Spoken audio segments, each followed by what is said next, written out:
বন্ধুগণ, একটা কথাই আছে, খাস ছিলি তাঁত বুনি আড়িয়ে গরু কিনতে গেলি কেন? বাংলাদেশের ইউনুস সরকার না ইউনুস সরকারের অবস্থা হয়েছে তাই। আমেরিকায় থাইয়া কি কি পুরস্কার পাইয়ে ভালো হইতে ছিলিতে বাংলাদেশে আসিয়া ওই তত্ত্বাবধায়ক সরকার না কি হতে গেলি না আওয়ামী লীগ সরকার ক্ষমতায় আসলি তোর ফাঁসি, হ্যাঁ জেল না নয় ফাঁসি। ফাঁসি তো হবেই আওয়ামী লীগ সরকার আসেন। বাংলাদেশের বর্তমানে আওয়ামী লীগরা কী খাওয়া খেয়েছে ভিডিওটা দেখি, রিয়াকশান দিই। আসছে ভিডিওর পর ভিডিও করছি শুরু।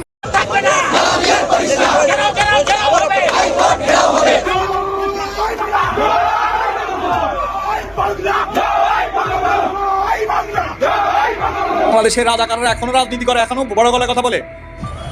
খুব শীঘ্রই আওয়ামী লীগ আসবে। আমি সবাইকে বলবো, এই রাজাকারের বাচ্চারা যাতে বাংলাদেশ ত্যাগ না করতে পারে। আওয়ামী লীগ খুব শীঘ্রই আসবে। দেশের অন্তর্বর্তীকালীন সরকারের প্রধান উপদেষ্টা ডক্টর মোহাম্মদ ইউনূসের আগের ছিল জেলের ভয়, এখন নির্ঘাত ফাঁসি। বিপাকে পড়েছেন সমন্বয়ক হাসনাত আব্দুল্লাহ ও সার্জিস আলম। হাসনাত ও সার্জিসকে টোকাই বলেও অভিহিত করেন তিনি।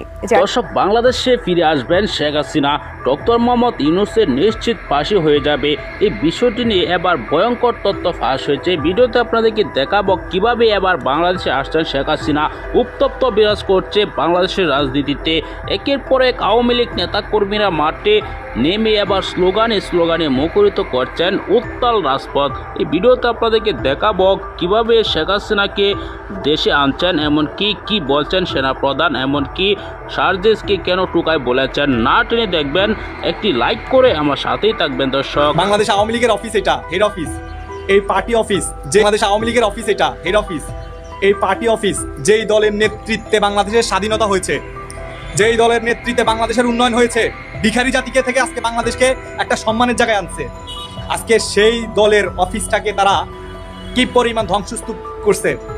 একটা দেশে এরকম অরাজকতা হইতে পারে? এগুলা জনগণ মনে রাখবে, ভুলে যাবে না। 400-500 কারখানা অলরেডি বন্ধ হয়ে গেছে। শুধু গার্মেন্টস ইন্ডাস্ট্রি 500 বন্ধ হয়ে গেছে। লক্ষ লক্ষ মানুষ বেকার হয়ে যাচ্ছে। আমার খুব দুঃখ হয়, এই বাংলাদেশের রাজাকাররা এখনো রাজনীতি করতে পারে। বাংলাদেশের রাজাকাররা এখনো রাজনীতি করে, এখনো বড় গলায় কথা বলে। আওয়ামী লীগ নোংরা রাজনীতি করেনি বলে হয়তো এই বাংলাদেশের রাজাকাররা মোহাম্মদ আলী জিন্নার মৃত্যুবার্ষিকী পালন করার দুঃসাহস দেখাইছে। খুব শীঘ্রই আওয়ামী লীগ আসবে। আমি সবাইকে বলবো, এই রাজাকারের বাচ্চারা যাতে বাংলাদেশ ত্যাগ না করতে পারে। আওয়ামী লীগ খুব শীঘ্রই আসবে, আর সবাই পালাবে। হয় মির্জাফর, তাদের দোসররা সবাই পালাবে। আমি আওয়ামী লীগের নেতাকর্মী বা বঙ্গবন্ধু সৈনিকদেরকে বলবো, আপনারা বিমানবন্দরে আপনারা টহল বসাবেন, কোনো রাজাকারের বাচ্চা যাতে দেশ ত্যাগ না করতে পারে। এরা খুব শীঘ্রই পালানোর চিন্তা করতেছে। সীমান্ত যেখানে মানে সব জায়গায় আপনারা পাহারা বসাবেন, কোনো রাজাকারের বাচ্চা যাতে বাংলাদেশ থেকে এবার ত্যাগ না করতে পারে। এবার বাংলাদেশ থেকে রাজাকার নিশ্চিহ্ন করা হবে। আইনের আওতায় আইন তার সঠিক বিচার করবে ইনশাল্লাহ।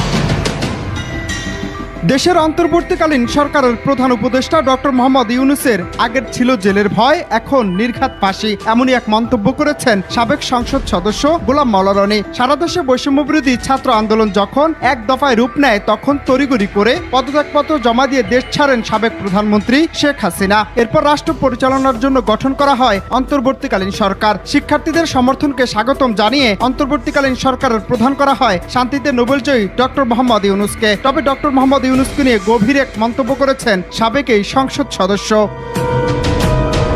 সামাজিক যোগাযোগ মাধ্যমে ডক্টর মোহাম্মদ ইউনূস সহ অন্তর্বর্তী সরকারের দিকে ইশারা করে গোলাম মাওলা রনি বলেন, কোনোভাবে যদি অন্তর্বর্তীকালীন সরকার ব্যর্থ হয়, তাহলে ডক্টর মোহাম্মদ ইউনূসের আগে ছিল জেলের ভয়। তবে এবার যদি ব্যর্থ হয় বা সরকারের ব্যর্থতার কারণে যদি কোনোভাবে আওয়ামী লীগ সরকার ফিরতে সক্ষম হয়, তাহলে এবার আর জেল নয়, সরাসরি ফাঁসিতে ঝুলতে হবে ডক্টর ইউনূস সহ আমাদের সকলকে।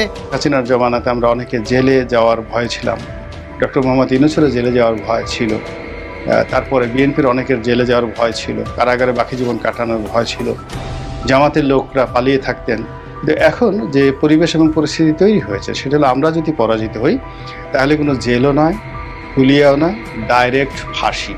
এ সময় তিনি আরো বলেন, তাই সতর্কতার সাথে সকল কাজ এবং উদ্দেশ্য বাস্তবায়ন করতে হবে, যেগুলো বৈষম্যবিরোধী শিক্ষার্থীদের চাওয়া পাওয়া ছিল। না হলে বৈষম্যবিরোধী শিক্ষার্থী এবং অন্তর্বর্তী সরকারের জন্য বড় ধরনের ভয়ঙ্কর কিছু আসতে পারে, সেখানে আমরা কেউই বাঁচতে পারবো না। সাবেক এক সংসদ সদস্য বলেন, প্রথমেই আওয়ামী লীগ দোসরদের রাষ্ট্রের গুরুত্বপূর্ণ জায়গা থেকে সরিয়ে ফেলা জরুরি, যাতে কোনো সুযোগ না পায় তারা চক্রান্ত করতে। জাতীয় পার্টিকে নিয়ে মন্তব্য করে বিপাকে পড়েছেন সমন্বয়ক হাসনাত আব্দুল্লাহ ও সার্জিস আলম। প্রধান উপদেষ্টার সাথে জাতীয় পার্টির সংলাপে বিরোধিতা করার প্রতিবাদে রংপুরে তাদেরকে অবাঞ্ছিত ঘোষণা করেছেন দলটির কো চেয়ারম্যান ও সাবেক সিটি মেয়র মোস্তাফিজার রহমান। এ সময় হাসনাত ও সার্জিসকে টোকাই বলেও অভিহিত করেন তিনি। জানিয়ে বিক্ষোভে নেমেছেন শিক্ষার্থীরা। তবে কি ছাত্রদের বিরুদ্ধেই অবস্থান নিচ্ছে জাতীয় পার্টি, জানাচ্ছেন SI রাজ। আজকে সার্জিস আলম আর হাসনাত আব্দুল্লাহর মতো দুইটা টোকাইকে যদি আপনি মনে করেন যে তাহলে আপনি বোকার চোখে বাদ করছেন।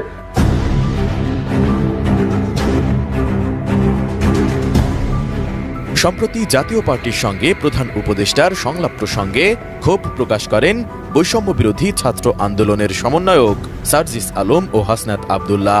জাতীয় পার্টিকে সংলাপে ডাকলে কঠোর বিরোধিতার হুঁশিয়ারি দেন তারা। এ বিষয়ে গত সপ্তাহে তারা দুজন ফেসবুকে স্ট্যাটাস দেন। সেখানে জাতীয় পার্টিকে আওয়ামী সরকারের দোসর ও মেরুদণ্ডহীন ফ্যাসিস্টের দালাল হিসেবে উল্লেখ করেন তারা। এদিকে তাদের এই মন্তব্য ঘিরে তৈরি হয়েছে বিরূপ প্রতিক্রিয়া। জাতীয় পার্টির নেতাকর্মীরা বলছেন, দুই সমন্বয়কের মন্তব্য উদ্দেশ্য প্রণোদিত।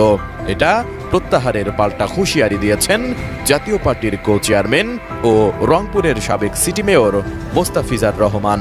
14 অক্টোবর রাতে রংপুর নগরের সেন্ট্রাল রোডে জাতীয় পার্টির কার্যালয়ে এক সভায় তিনি এ ঘোষণা দেন। সেরা পণ্য সবার জন্য জেভিকো। সভায় জাতীয় পার্টির চেয়ারম্যান GM কাদের প্রধান অতিথি হিসেবে উপস্থিত ছিলেন।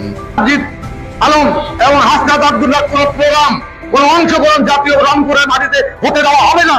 সার্জিস আলম এবং হাসনাত আব্দুল্লাহ রংপুরে আসতে পারবে না। যদি কোন ফেসবুকে মেসেজ দেখেন, যার যা কিছু আছে তাই নিয়ে রংপুরে এই পার্টি অফিসে আসবে। আমরা দেখাই দিতে চাই রংপুরে জাতীয় পার্টির শক্তি কতটুকু। সেই আন্দোলন পুলিশ ঠেকাবে না বিজিবি ঠেকাবে না র্যাব ঠেকাবে, সেটাকে সুপারচিট করিয়া যদি ওই আন্দোলনকে আমরা রক্ষা করতে না পারি, তাহলে জাতীয় পার্টিতে নাক খবকে চলে যাবো, কোনরা জাতীয় পার্টি করবো। সভায় জাতীয় পার্টিকে নিয়ে এমন মন্তব্য করায় হাসনাত ও সার্জিসকে রংপুরে অবাঞ্ছিত ঘোষণার পাশাপাশি তাদেরকে টোকাই হিসেবেও অভিহিত করেন মোস্তাফিজার রহমান। আজকে সার্জিস আলম আর হাসনাত আব্দুল্লাহর মতো দুইটা টোকাইকে যদি আপনি মনে করেন যে তাহলে আপনি বোকার চোখে বাদ করছেন। যেভাবে উত্থান হয় ওইভাবে মানুষের পতন হয়। আমরা চাই যে আপনাকে সামনে রেখে আমাদের একটা সংস্কার পদ্ধতিটা সমাপ্ত করার জন্য জাতীয় পার্টি থেকে কিন্তু আপনাকে সময় দেওয়া। বন্ধুরা, আপনারা সকলেই জানেন শেখ হাসিনা সরকার পালানোর পর কিন্তু আওয়ামী লীগ নেতাকর্মীরা এতদিন লুকিয়েছিলেন। কয়েকদিন যাবৎ ধরে দেখা যাচ্ছে তারা আবারও রাজপথে সরব হচ্ছেন। তারা রাজপথে নেমে শেখ হাসিনার নামে স্লোগান দিচ্ছেন, উত্তাল করছেন রাজপথ। এমনকি কেউ কেউ হুমকি দিয়ে বলছেন তাদের পালানোর জায়গা পাবে না। অন্তর্বর্তীকালীন সরকারের প্রধান উপদেষ্টা ডক্টর মোহাম্মদ ইউনূসের নিশ্চিত ফাঁসি হয়ে যাবে বলে মন্তব্য করেছেন গোলাম মাওলা রনি। গোলাম মাওলা রনি তিনি বর্তমানে বিএনপির নেতা। তিনি আওয়ামী লীগের আগে ছিলেন, এখন বিএনপির হয়ে তিনি রাজনীতি করছেন। দর্শক, সেজন্য বলা যায় ডক্টর মোহাম্মদ ইউনূস কঠিন বিপদে আছেন।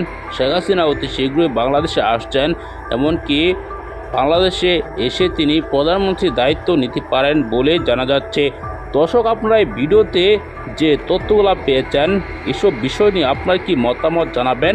শেখ হাসিনা কি বাংলাদেশে আসতে পারবে কিনা, এমনকি বাংলাদেশে এসে ডক্টর মোহাম্মদ ইউনূসকে শেখ হাসিনা ফাঁসি দেবে কিনা, তা নিয়েও আপনার মতামত আমরা দেখতে চাই। এই মুহূর্তে বিদায় নিচ্ছি। আসসালামু আলাইকুম ওয়া রাহমাতুল্লাহি।